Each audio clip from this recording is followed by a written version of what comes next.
Television is brutal, and the 80s proved it. Networks threw money at shiny ideas, then watched viewers vanish. Why did sure bets crash while copycats soared? In this countdown, we open the doors to 5 famous misses and the panic behind them. You will meet a space comeback with tiny dreams, a splashy blend of music and comedy lost in translation, and a razor-sharp spoof that moved too fast. Ready to wince, laugh, and learn what not to greenlight? Pink Lady and Jeff. This was the strangest blind date on television. NBC paired Pink Lady, a blockbuster pop duo from Japan, with comedian Jeff Altman and told America to fall in love. The variety format was already fading as the decade began, but the network doubled down anyway. Glam sets, big dance numbers, guest stars dropped like confetti. The problem sat right in the middle of the stage. Pink Lady spoke very little English. Jokes landed, then skidded. Conversations had to be phonetically coached. Musical cues tried to smooth the gaps, but you could see the seams. The show wanted to be upbeat and universal. Instead, it felt like a polite party where no one knew what to say. Sketches leaned on broad setups because nuance was hard to pull off week after week. Even the live energy could not mask the awkward timing between hosts. Viewers tuned in once out of curiosity, then drifted away. Critics were baffled. Variety belonged to the 70s, and this version offered no fresh reason to stay. NBC pulled the plug after only a handful of episodes. It lives on as a perfect storm of good intentions and bad planning. The verdict is simple. If your host cannot speak the same language on a live comedy showcase, the laugh track cannot save you. Galactica, 1980. A once proud starship came back to Earth with its wings clipped. After the original space saga was canceled, ABC tried a soft revival with fewer effects, a gentler tone, and a Sunday family slot. The premise was promising. The fleet finally finds Earth, but it is the modern world, and the heroes must hide while nudging human progress. That could have been smart and daring. Instead, the show spent time on polite adventures and light chases that felt small next to the earlier epic. Budget cut the engine power. You could see it in reused shots and in gadgets that were more cute than thrilling. The new leads did their best, but fans missed the old cast and the old danger. When the show did swing big, it worked. One late episode centered on a stranded warrior and had real heart. Unfortunately, by the time a spark appeared, most of the audience had moved on. The disappointment was not only about money, it was about aim. Viewers wanted sweeping battles and space wonder. They got bicycle chases and speeches about staying hidden. 10 episodes later, the mission ended. The lesson is painful. You cannot sell a grand return with a pocket map. The Phoenix. The idea sounded mystical and fresh. A serene figure from an ancient civilization awakens in the present day, guided by symbols, nature, and a quiet sense of purpose. He heals, he lifts stones, he searches for a partner tied to his destiny. ABC hoped viewers would be drawn to a hero who solved problems with calm rather than noise. The mood was gentle, the message was hopeful, the pace was careful. In practice, careful often meant slow. The Phoenix arrived in a decade racing toward louder spectacles. Flashy action shows ruled the schedule. Big hair, shiny hero cars, and pounding drums took over Friday nights. This series walked barefoot through the grass, while the rest of the lineup burned rubber. The character himself was likable and kind, but he spoke in riddles and brief phrases, which made exposition tough. When the plot needed momentum, the show offered another symbol and another pause. Only a small set of viewers leaned in. Most drifted after an episode or two. Network patience ran out quickly. The show ended after a handful of outings, and the most interesting parts of its backstory never got room to grow. The idea was not broken. The tune was. It needed tempo and a stronger drum beat. Police Squad, lightning-fast jokes. Sight gags layered on sight gags. Deadpan delivery so dry it squeaked. The team behind Airplane built a cop spoof that threw a punchline every few seconds. It was brilliant and dense. You had to actually watch the screen to catch the fun. A background sign changed meaning. A nameplate flipped. A freeze-frame ending faked you out while the actors tried not to blink. This was pure sugar for anyone who loves jokes stacked like pancakes. It was also a ratings problem. Most viewers at the time folded laundry, cooked food, or chatted while the TV ran. Missed the setup and the punchline collapsed. Network leaders concluded that the public did not want to work that hard for a laugh. Reviews were strong, but 6 episodes in, the case was closed. Ironically, the proof of its power came soon after. The characters moved to the big screen and became a cultural landmark. So, the show was not a failure in spirit. It was only a mismatch in form and habit. The verdict is almost funny. The show was too good at being quick. It fired jokes like popcorn, and most of them landed on an empty seat. The powers of Matthew Starr. An alien prince hides in plain sight as a high school student. His mentor is a teacher with a steady hand and a watchful eye. Together they face small-town life, federal agents, and hints of a larger war on the hero's homeworld. On paper, it is a teen adventure dream. NBC backed it, then reality hit. A serious on-set accident slowed production. Schedules shifted. Scripts tried to balance school drama, chase scenes, and cosmic fate. That balance never felt secure. The tone swung from earnest to campy. One week, the hero practiced telekinesis in a locker room. The next week, a government plot came calling. Effects were expensive and often brief. Viewers could not tell what the show wanted to be. Was it a sweet coming of age story with powers, or a secret invasion thriller with homework on the side? Add tough time slots and stronger rivals, and the outcome felt set from mid-season. The cast was appealing, and there were moments when the idea clicked. A quiet scene between mentor and student hinted at the brave series this could have been. But a few bright beats could not pull up the trend. After one full run of episodes, the journey ended. A crown never claimed weighs heavy on the backpack. Joanie loves Chachi. The studio thought it had a golden ticket. Take 2 beloved characters from a monster hit. Give them their own stage, and let America swoon to weekly love songs. The setup was simple. Joanie and Chachi move to a big city, form a band, chase a music career, and try to turn teen charm into grown-up star power. For 1 or 2 weeks, curiosity helped. Then, the shine faded. Viewers wanted the easy laughs and ensemble chaos they knew.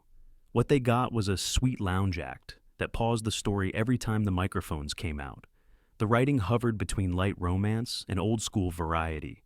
Scenes set up a number, then wrapped with a tidy smile. The lead chemistry was real, but the situations felt small. Clubs, rehearsals, and family advice repeated like a loop. Without the larger engine of the parent show, the energy dipped.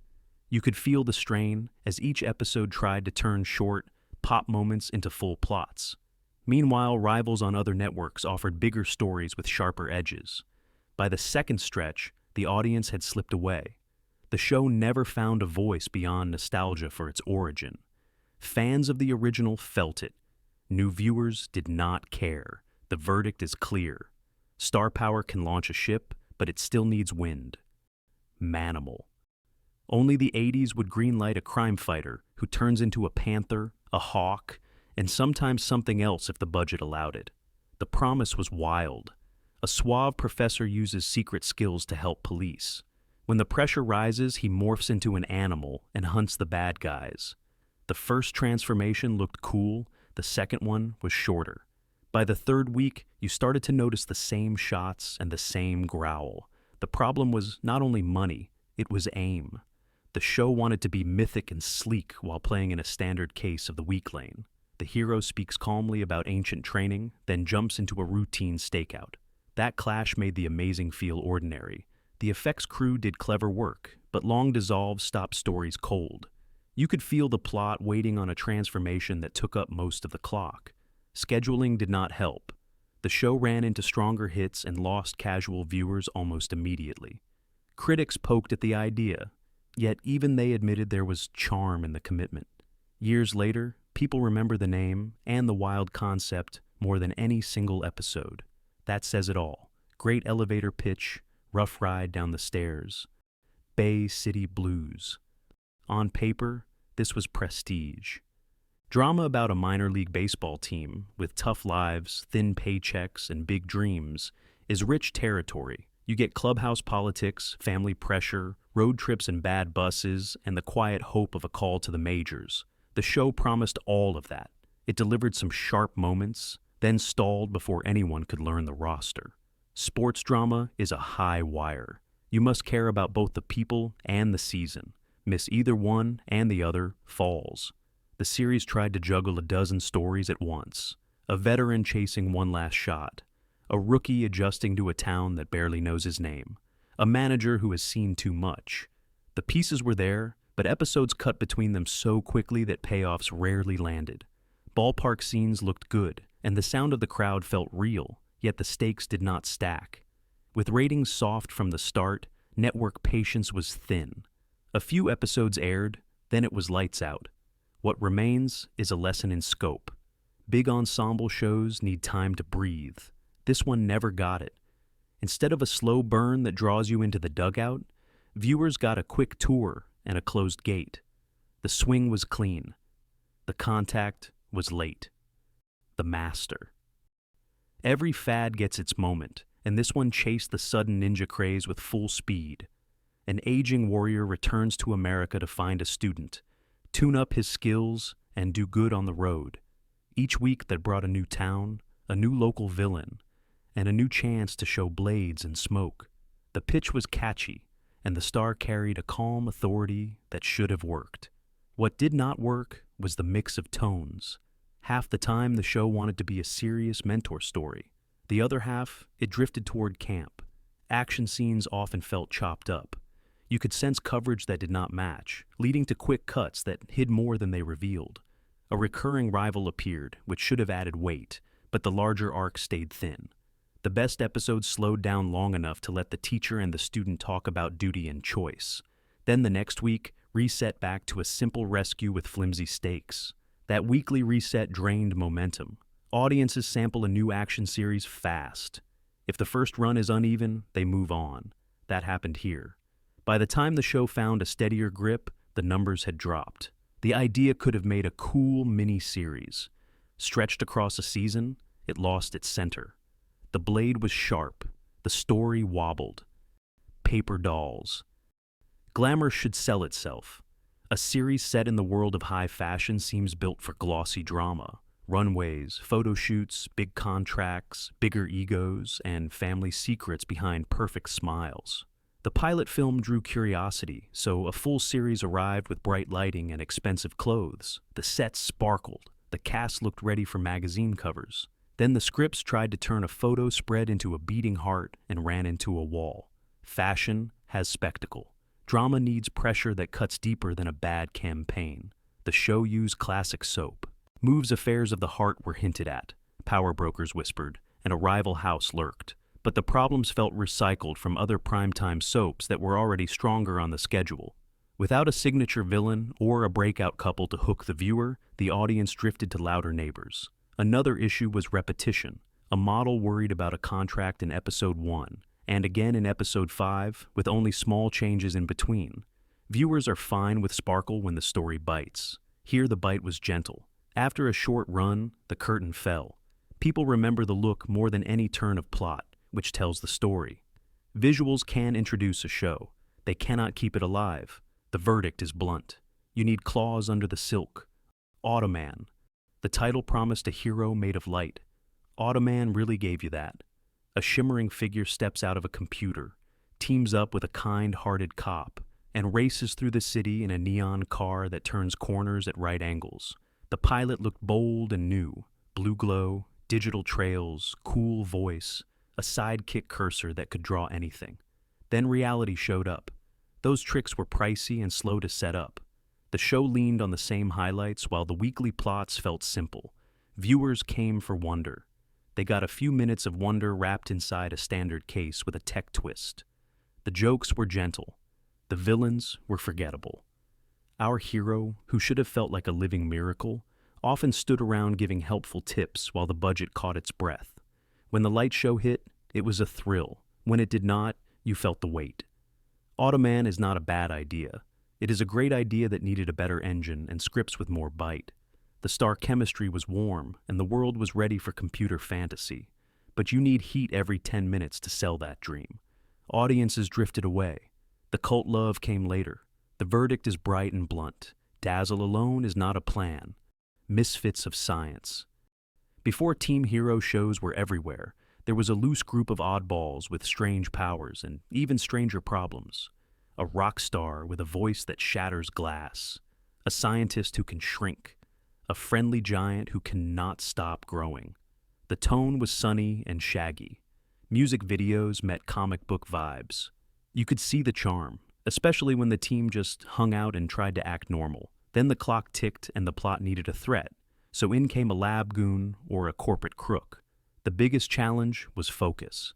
Every episode had to split time between 3 or 4 abilities, which left little room for deeper stakes. The science was playful, and the jokes were warm, but the villains did not scare anyone. You tuned in for the crew and left without a strong story to chew on. The series flirted with real heart when it slowed down, yet the pace rarely allowed it. Misfits deserved a tighter plan. Give the team one strong mission and one dangerous rival, then let the small moments sing. Instead, it felt like a band that kept switching songs before the chorus. Ratings dipped and the last notes faded. Was it a total miss? Number. It was a good party that never found the stage. Life with Lucy. Legacy can lift a show, and it can crush it. This comeback bet everything on name value and old rhythms. The set looked like comfort food. The gags reached for classic spills and double takes. The goal was to recapture a style that once owned television. Time had moved on. Audiences wanted sharper words and quicker stories. Older slapstick beats landed with a soft thud because the world outside the living room had changed. You could feel the respect for a pioneer in every scene, but respect is not laughter. The new ensemble tried to help, yet the writing pushed them toward gentle setups and neat bows. The best moments were quiet ones, when the star's timing hinted at the magic that built a career. But the series kept chasing bigger pratfalls instead of building a modern voice around that timing. Viewers sampled, nodded, and left. Critics were careful, but clear. The lesson is tough and fair. You cannot ask lightning to strike the same spot the same way forever. A legend deserved richer material and a smarter frame. Without it, the room stayed polite and the ratings slid. The verdict is simple. Nostalgia is a spice, not a meal. The Tortellis. Take a fan-favorite couple from a beloved barroom comedy, move them to a new city, and watch the sparks fly. That was the plan.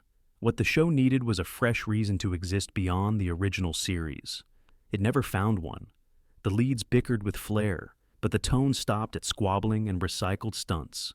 Without the warm chorus of the parent show around them, the arguments felt smaller and the heart got lost. Spin-offs live or die on identity. You must give people a brand new world, new supporting players to root for, and a clear weekly promise. Here the world looked like a thin set of living rooms and side jobs. The new faces blended together, and the weekly promise boiled down to the same quarrels. Meanwhile, the original series kept raising its game, which made the spin-off look even lighter. There were flashes of life when the couple dropped the act and let honest feeling through. You could imagine a sharper version that led with that truth. Instead, the series defaulted to safe bits. Audiences are not cruel, they are quick, they moved on. The verdict is firm. A famous last name gets you a key, not the house. The Charmings. Fairy tale royals wake up in modern Los Angeles and try to live like regular folks. That pitch is solid gold for 1 or 2 episodes.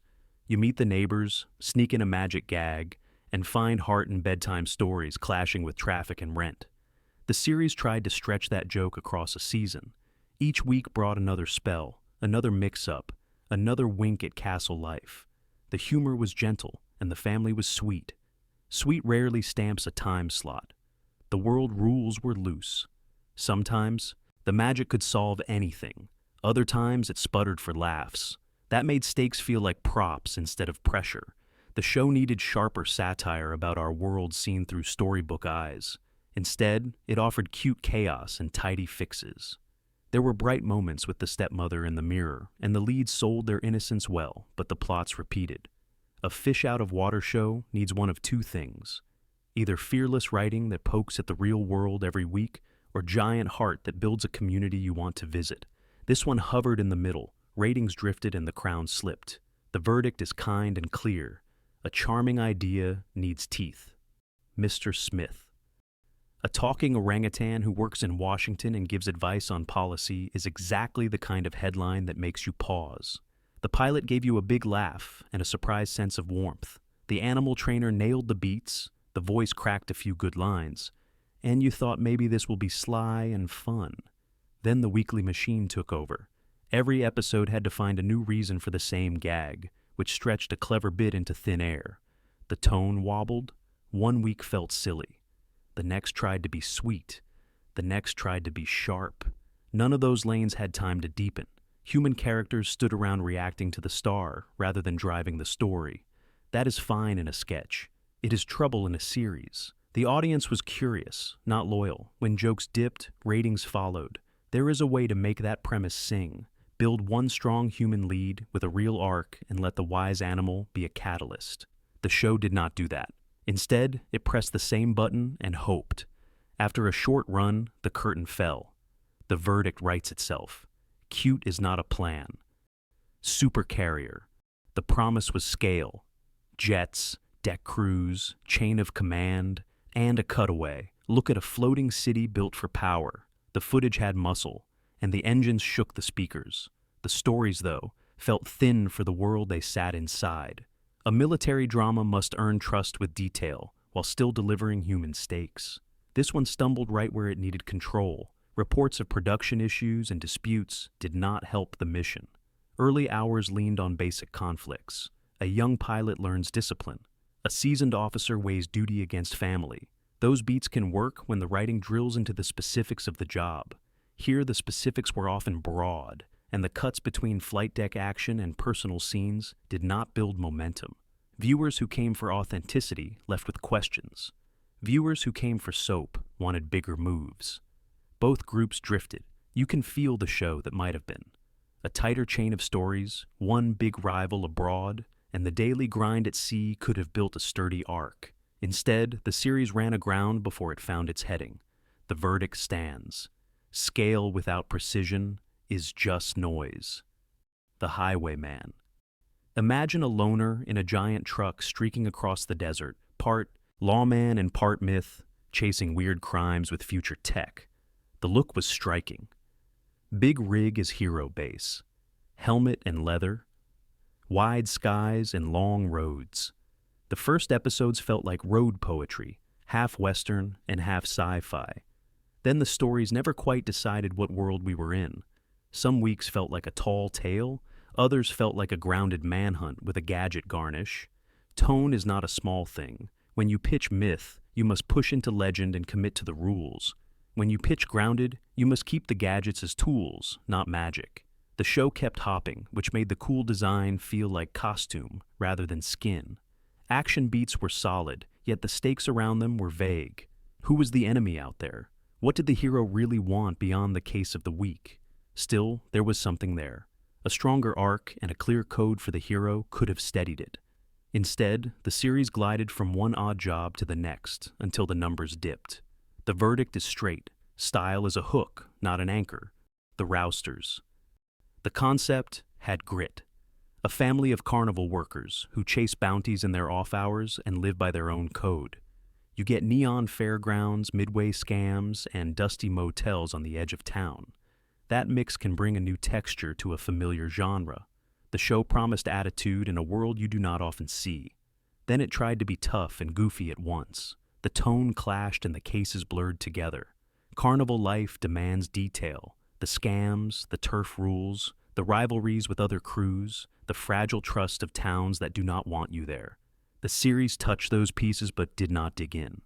Instead of building a small kingdom with its own laws, it kept leaning on routine chases and quick punchlines. The cast had presence, but the setting never became a character. Without that, the unique premise faded into background color. A great world can rescue a so-so plot. A so-so world cannot rescue anything. Viewers sampled and left. Another mid-season exit. Another what if. The verdict is hard-edged because the idea deserved better. If you promise an outlaw family legend, give us legend. Emerald Point NAS. A primetime soap set on a naval base should blend romance and power with the hard structure of service. That is a rich recipe. Uniforms, ceremony, chain of command, plus the high life and the gossip of people who live under pressure. The series brought Polish and a big ensemble, then struggled to find a central storm.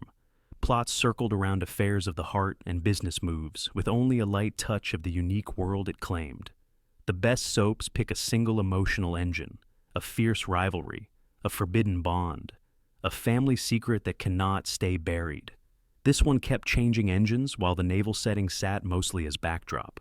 Episodes looked expensive, but the stories felt like cousins of other shows that were sharper and louder that same season. Without a signature hook or a breakout villain, the audience drifted.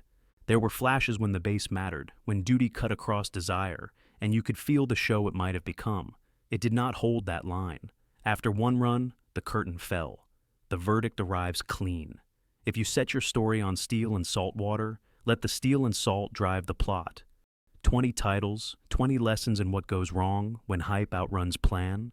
Big ideas mean nothing if the writing is soft, the tone is shaky, or the budget cannot back the promise. Which show do you think could shine with a sharper map and a brave rewrite? Drop your pick in the comments, share this with a friend who loves lost TV history, and subscribe for more deep dives where the glow fades and the truth shows.